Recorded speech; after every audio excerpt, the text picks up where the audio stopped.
Rain slid down the dusty windows of the roadside diner as Ethan Vale sat hunched over a chipped coffee cup, staring into the bitter darkness swirling inside it.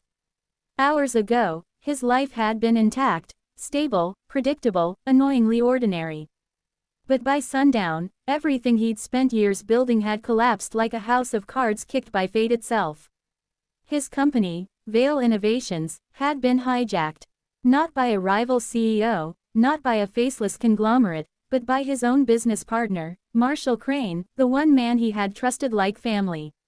Marshall had drained their accounts, bribed their board, and pinned a false corruption scandal on Ethan that was already trending online.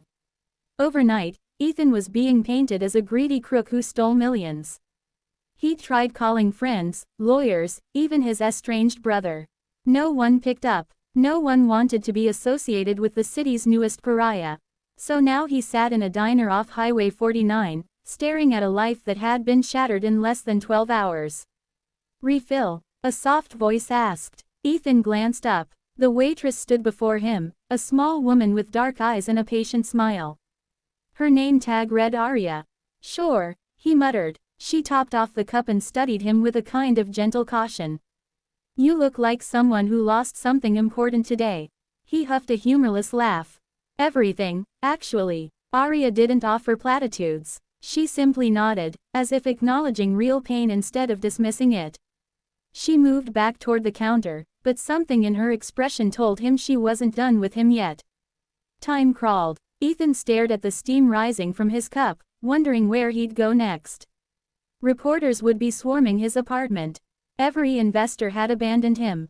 Marshall had won. He was about to pay and leave when the bell above the diner door jingled sharply, and two men in black coats walked in. Heavy, purposeful, wrong. Ethan stiffened. He recognized the build of men used to intimidation.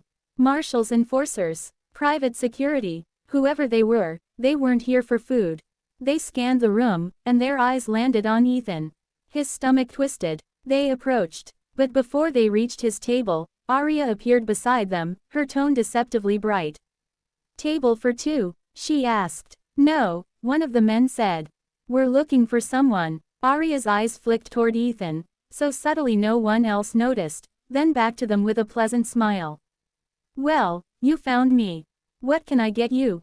"We're not here for service," the second man growled. "I insist," Aria replied, stepping just slightly between them and Ethan. "House special tonight is chili and cornbread. You look like guys who need something warm."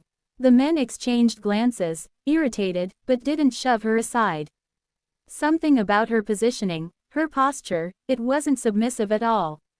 Ethan sensed something shift, something he couldn't name. "Move," the bigger man said. Aria tilted her head, as if deciding something. Then everything happened at once. The big man reached for her arm. Aria pivoted, so fast Ethan barely registered the motion, and she grabbed his wrist, twisting it with expert precision. The man dropped to his knees with a strangled grunt. Before the second man could react, Aria delivered a swift strike to his solar plexus, followed by a sharp elbow to his jaw. The man staggered, crashing into a booth. Ethan's jaw dropped. The entire diner froze. Aria turned to him calmly. "We need to leave. Now." He blinked. "Who? What? How did you do that?" "No time," she said, grabbing his hand. "Those two are just the start." She tugged him toward the back exit. The cook peeked out from the kitchen, eyes wide, but Aria shook her head, signaling him to stay back. They burst through the back door into the rain. Ethan stumbled after her. Okay, hold on. You know who they were? Why they're after me?" "Yes," she said simply. He nearly stopped in his tracks. "And how exactly do you know that?" Aria led him toward a small car parked behind the dumpster. "Because I've been watching Marshall Crane for months." "And you?" He froze. You've been what?" She unlocked the car and opened the passenger door. "Get in unless you want round two." Still stunned, Ethan climbed in. Aria rounded the hood and slid into the driver's seat. They peeled onto the road with the screech of tires. For several seconds, Ethan was silent, staring at the rain-blurred lights rushing past. "You're not just a waitress." "No," Aria said. "Then who are you?" She exhaled slowly, as though deciding how much to reveal. My family used to work for Crane Industries. Security Division. Private. Off the books. Ethan swallowed. That explained the combat skill. Marshall had my brother killed, she added quietly. Called it an accident. It wasn't. When I tried to expose him, he blacklisted me.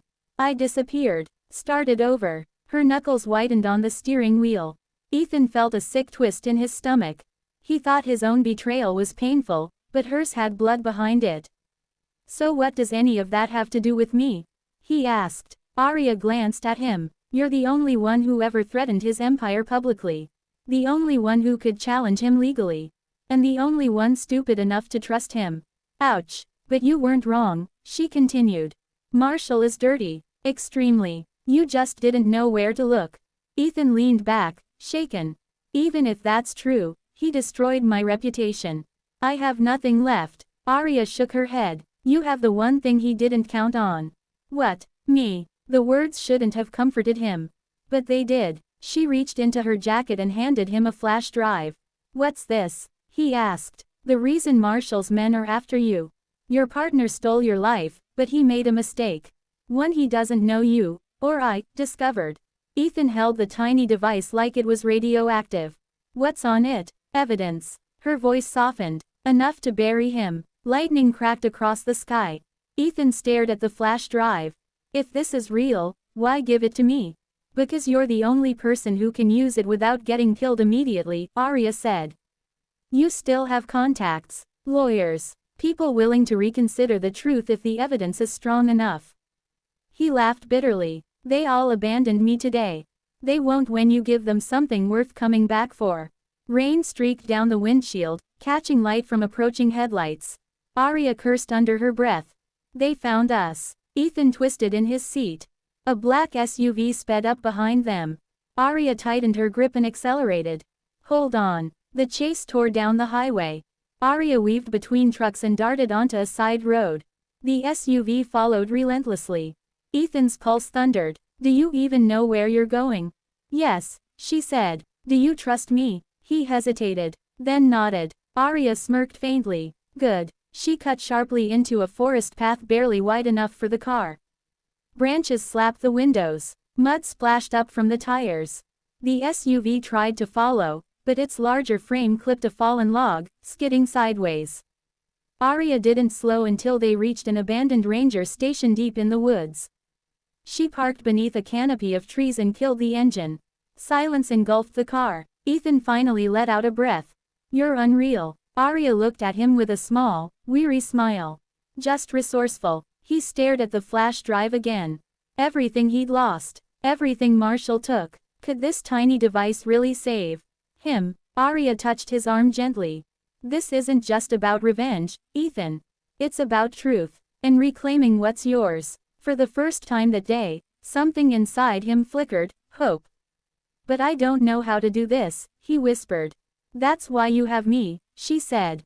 I know his weaknesses, his methods, his blind spots, and I know how to stay invisible. The rain softened outside, a steady hush. Ethan met her eyes. Why help me, really? Arya took a slow breath. Because Marshall took everything from both of us. You lost your company, I lost my family, but together, her voice strengthened, we can take back more than he ever imagined. He felt the weight of her words settle deep in his chest.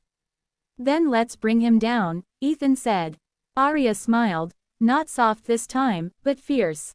Love the 10th revenge, she murmured. My favorite kind of war. Together, they stepped out into the night, two people broken by the same monster, now bound by the same mission. One betrayed CEO. One hidden warrior. One chance to reclaim everything. And Marshall Crane would never see them coming.